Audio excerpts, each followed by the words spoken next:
Hey everybody, super excited for this video. This is the Ironman recap. This event was a big staple for 2024 for me, and it was a goal that I just had set in my mind and my whole list of goals for 2024 that I really wanted to complete, and it became even more important to me to complete when I got injured, because then it became even harder to have time for training. I had a major injury in spring in January 27th that really took me off my feet for a couple months because I broke my pelvis.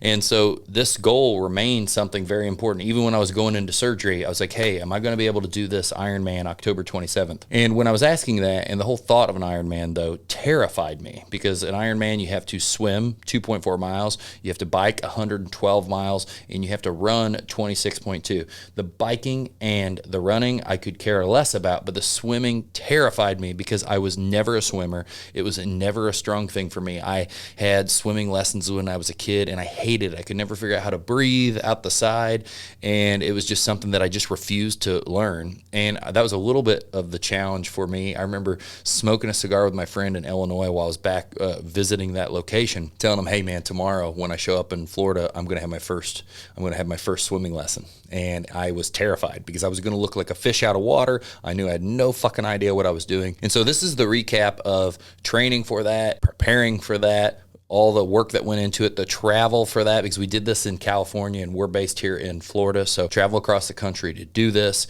I'd never been to California before, and getting to see that travel and then going all the way through the event itself. So I'm really excited to share this with everyone. It was a huge change and a massive physical change just in the year to really prep for this and get to where I felt comfortable even competing. Because when I started this out, my goal was to just finish. By the time I got to the event, I realized I was going to finish no matter what. Now it started becoming about the goals. Hey, finish it in this time or this time. And it was really, really exciting. And I'm so excited to share this with you.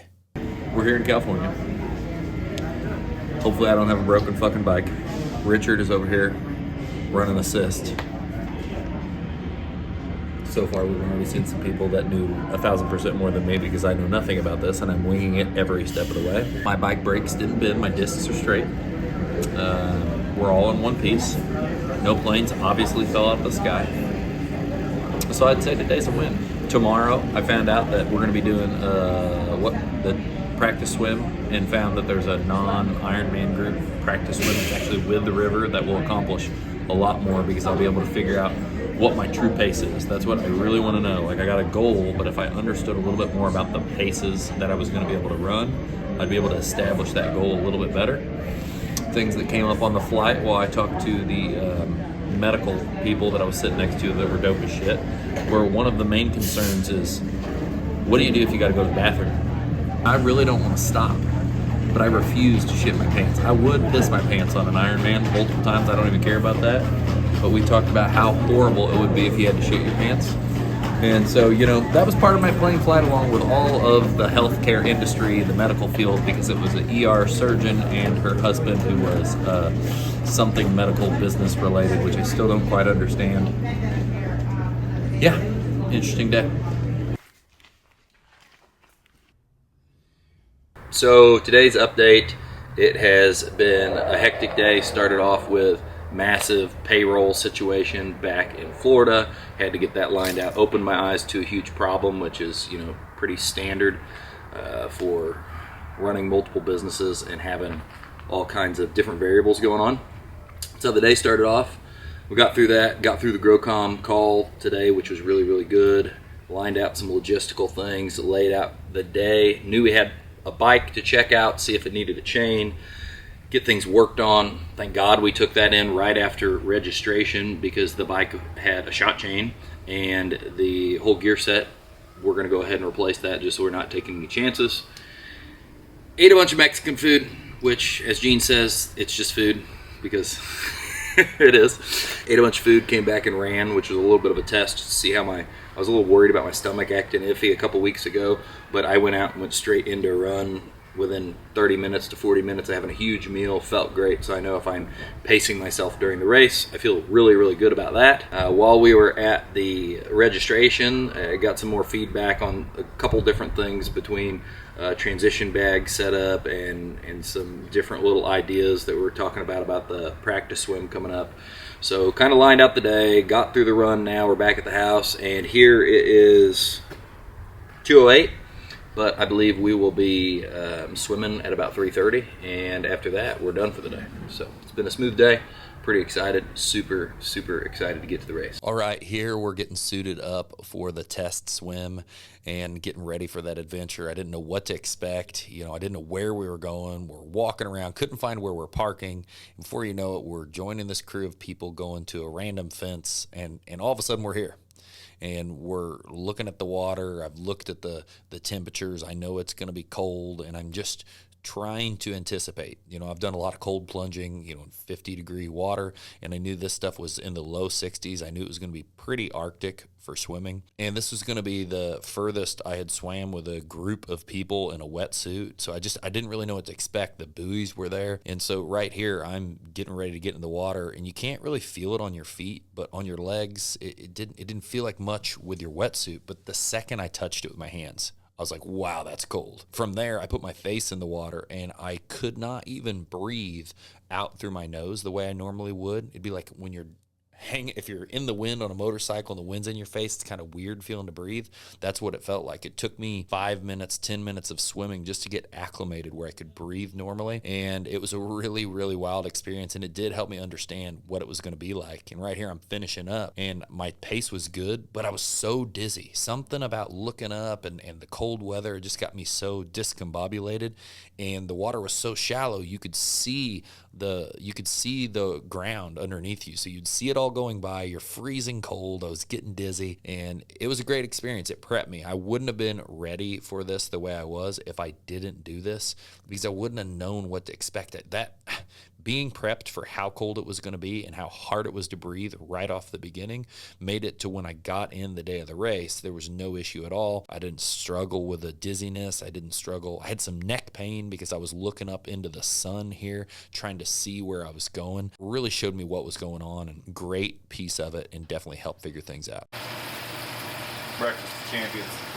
Here we are the next day, cooking some breakfast, getting ready for the day, getting our bags in order, because you've got drop bags for all the different transition zones, special need bags. That's what I'm putting together here. And it is also the time where we're going to go see the bike, test it out, figure out if it actually works, because this is a Mayday deal where we ended up having to get a cassette and get all this other stuff on. So I'm getting stuff put together, I'm getting stuff laid out, and we're making sure this bike is actually going to be a non-issue. And I'm going to take it for a little bit more of a ride, because so far I've just picked it up from the store for the last minute repair. I was the last person in line that was going to get serviced, and I pedaled like 20 feet. So now I'm going to take it some distance, make sure it goes through the gears, make sure there's no issues, and really make sure we're kind of ready for the race and I don't end up in a major problem. My biggest concern with my bike was a chain snap, a tire pop, something that was just going to cost so much time, because any issue you had, it could end up being 30 minutes like that. And the difference between my awesome goal and my not so awesome goal to even worse goal, 30 minutes could swing me way in one direction or the other. So this was that test, and it was pretty fun, but I also went in a pretty sketchy area with a lot of questionable people, and it showed me some interesting parts of California. All right, here we are. We are just got off the test bike ride. The bike works fine. Thank God. Still worried about all the problems that could come up with tires and chains. But now we're taking our bikes to the staging area, the transition zone, and putting our bike in their given place. And so everybody, this opens. This is the area. It's monstrous. I think there was 2,800 people here. And so every spot is marked, and every bike has to go exactly in its spot, and all the bags, everything is labeled to your bike number, your number, so you can find that. And you want to make sure everything is set up and well organized, because here again, another great way to lose time is not having everything put together in an orderly fashion. Well, we just checked the bike. We're waiting for this little briefing thing for, I think it's for the run part of the race, and then we're going to get lunch, and we're eating beef liver bars. Damn good. Get through that. We're heading to the briefing. We've tried our liver bars. I'm hanging out. My dad, he's been fucking awesome for all racing all the time. It was so awesome to have him and his support here. I have Gene here shooting videos, and just it really get to experience this all together. All right, here it is. Morning of. I'm getting prepped, getting everything put together. I'm making sure I'm getting the right amount of fuel, getting the right amount of the last little pieces set, all my gear, everything. And this is where, you know, it's make or break. Like, we're going there, we're doing it. Like, it's time to go. Got to get all the pieces put together, got to get my wetsuit ready and get out the door because the race is about to start. We got to do our final bag drop.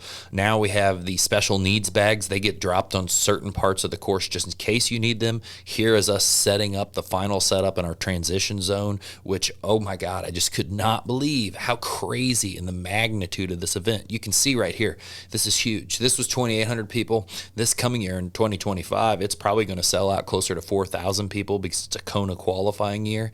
And just the energy, the magnitude, the excitement, everybody, you know, really enjoying that, hey, we're going to do this cool thing and we're in it to make it through it. It was awesome. He want to do this lawn care thing. And so I gave him a weed eater and a push mower. And so he started after work doing some, and then, you know, on weekends.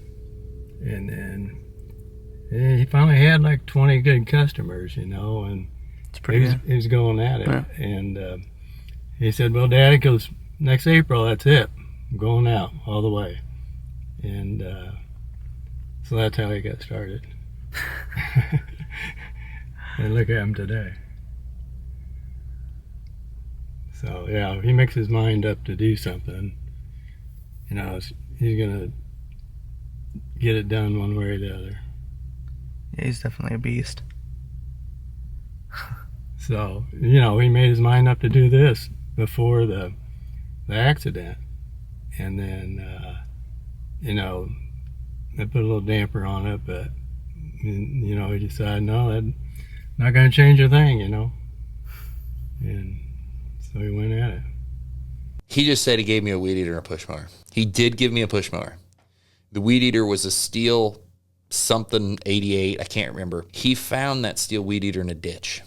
Okay. The fact that he says he gave me a weed eater is a little misleading. Yes, he did give it to me. Did he pay for it? He did find it in a ditch on the way home.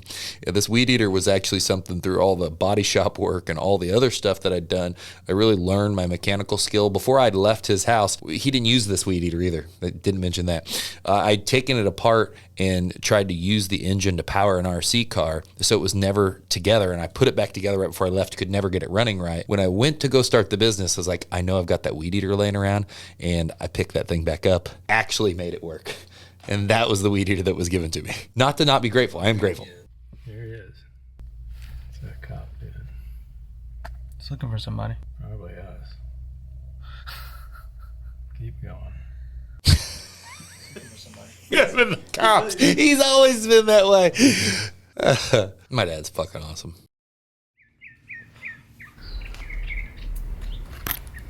Do you remember the day that it happened, like the accident?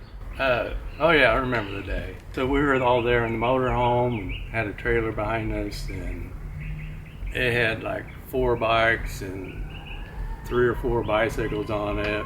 We had a couple extra kids that I'm not sure who they were, but they came along.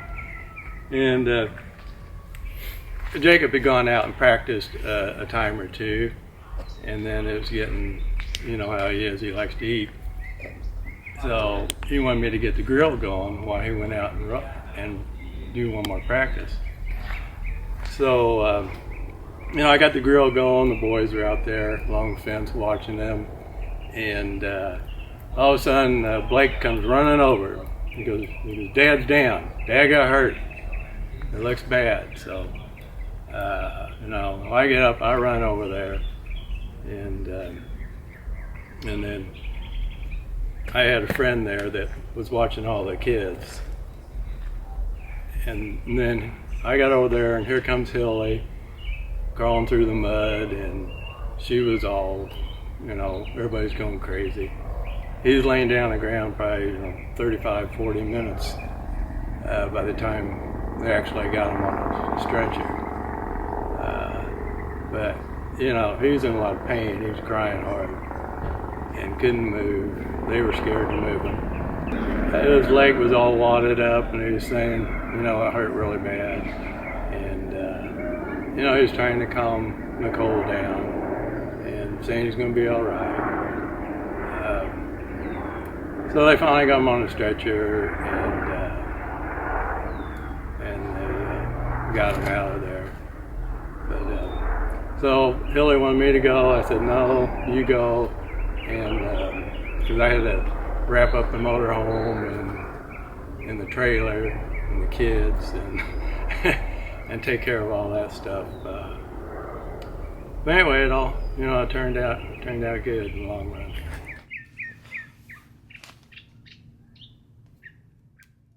So here, everybody's watching, trying to see when I'm going to come by in the water. I know I said this, swimming was my biggest concern.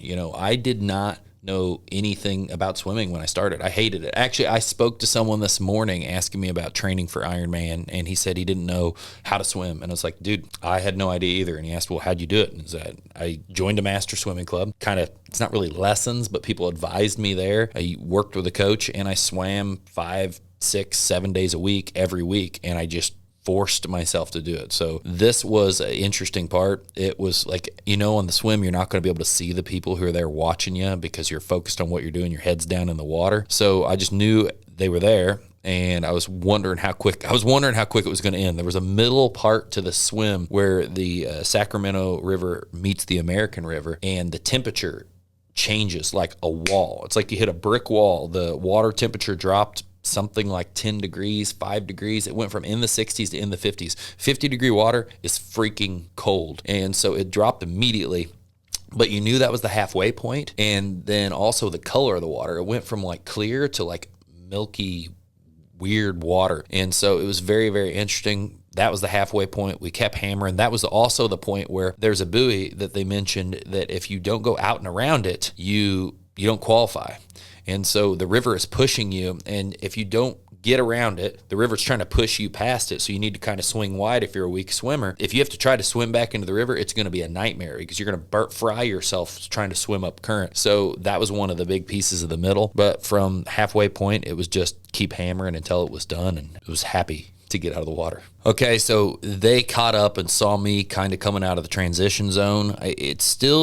I wasn't as dizzy as my training swim, but I was still just kind of discombobulated because you're getting out of the cold water. And that's what I remember. I was freezing cold.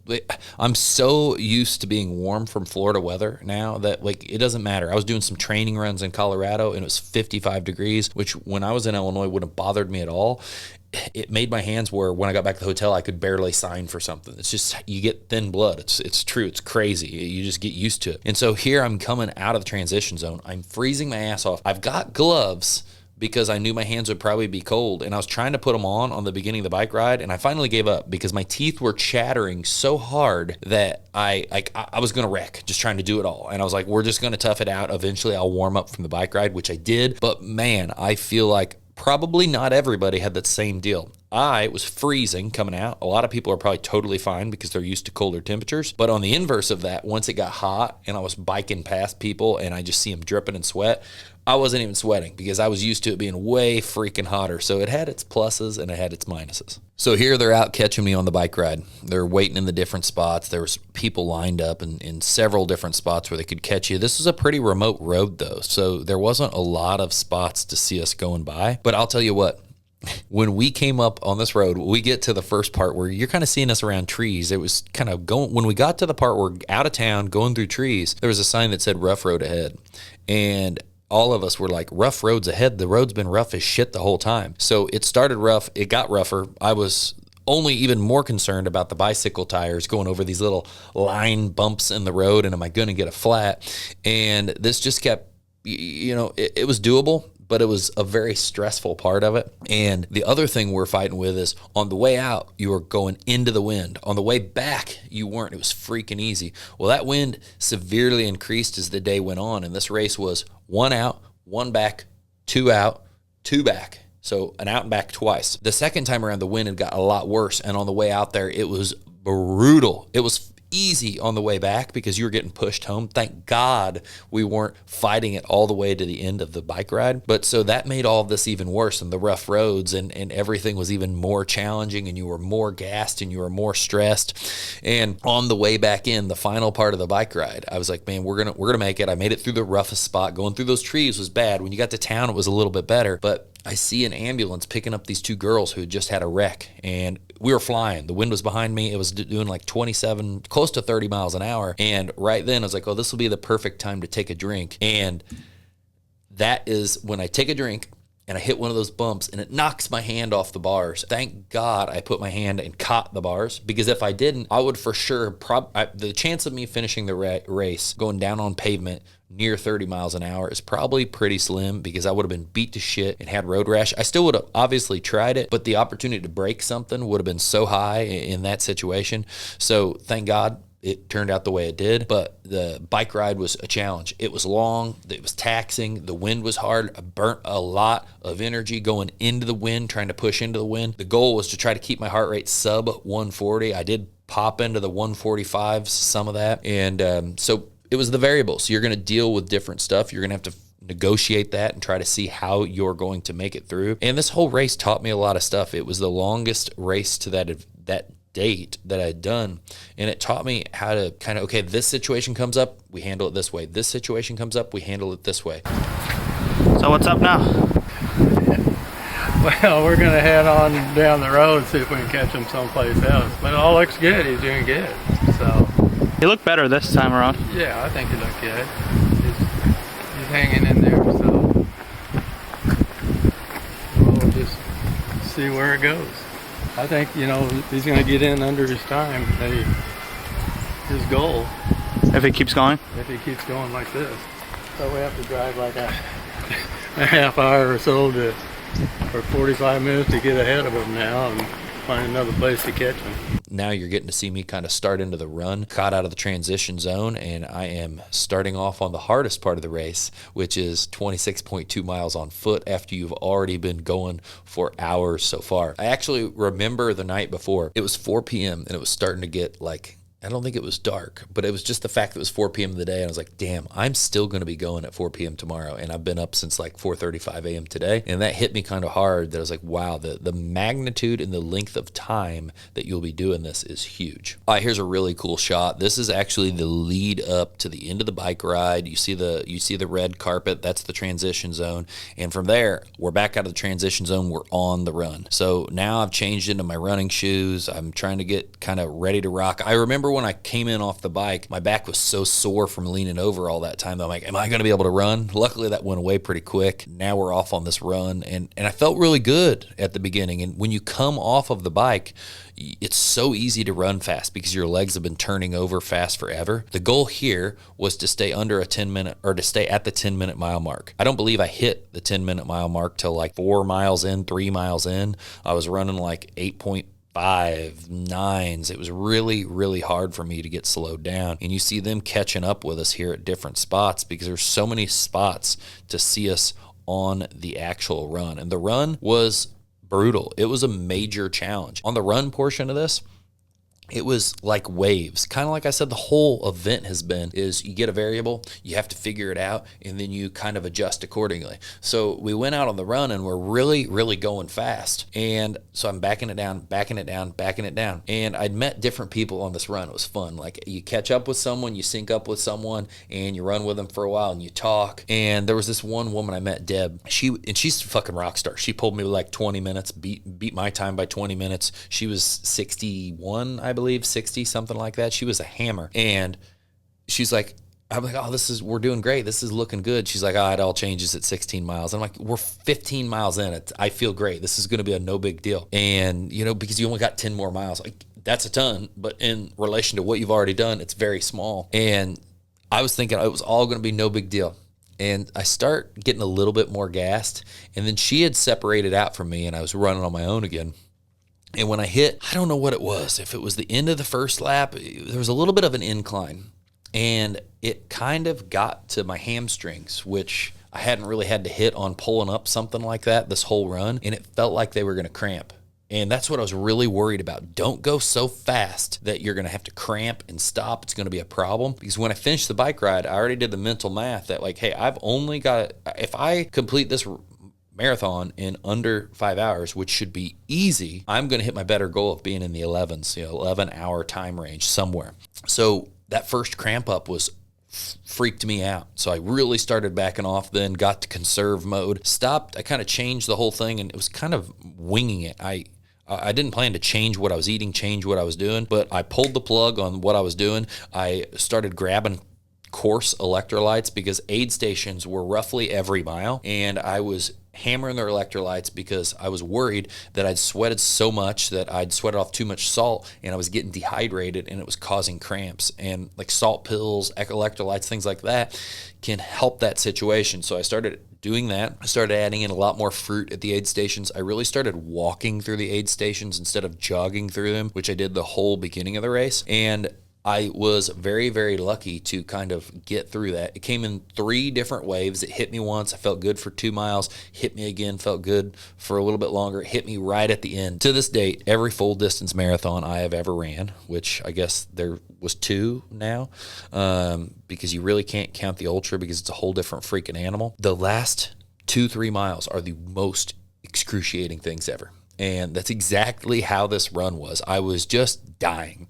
And literally on the very last piece of it, there's the final lane where you finish, which you're about to see where the big Ironman thing is, and they're announcing people going through. There's that lane, a middle lane, and one lane. It's a big S, and everybody's right there. I saw a dude that was by me that was starting to have cramping issues, and you could see he'd like tense. He'd get away from me, then he'd tense up, and I'd catch him. The second to last lane, like one turn, and you're at the end, he went full seizure cramp, stretched out on the fence, like dying, screaming. And I was watching him, and I'm like, that's exactly why I babied this so much, because if that would have happened 3 miles ago, I'd have been fucked in the chance of finishing. Like, you'd have been literally crawling to the finish line. So that was crazy to see. Luckily, we got through all of that, walked across the finish line, and it was such a good feeling to know you made it. And literally the first thing I noticed as I was walking across the line, I was looking down at the ground, and before anything, I was like, wow, compared to my first marathon earlier this year, my legs just they don't feel tired. Like the first marathon I'd done, when I got done, my legs felt wobbly, felt like I could, they were barely there and really questionable. And this time when I finished the Ironman, my legs felt really, really good. They felt so good that even I was sore the next day, but I was barely sore in comparison to some of the other things I did. So awesome event, very cool time, hard as shit run because of the cramping, but I milked it through that and it went okay. Okay, here I am crossing the line, and something right here I did immediately. I looked back, saw that I hit the goal, nodded my head, was super freaking happy about it because I wanted to complete it no matter what, but I really wanted to be able to hit one of those goals, and I was able to hit the better goal, which was super, super exciting for my first ever Ironman. I was really, really happy with the result, seeing it right there, 11:34, and from there I was like, man, it's time to eat. I'm starving. Like, get me out of here. Get me some food. And they said, don't eat too much. Don't overdo it. I immediately said, get me 2 meals.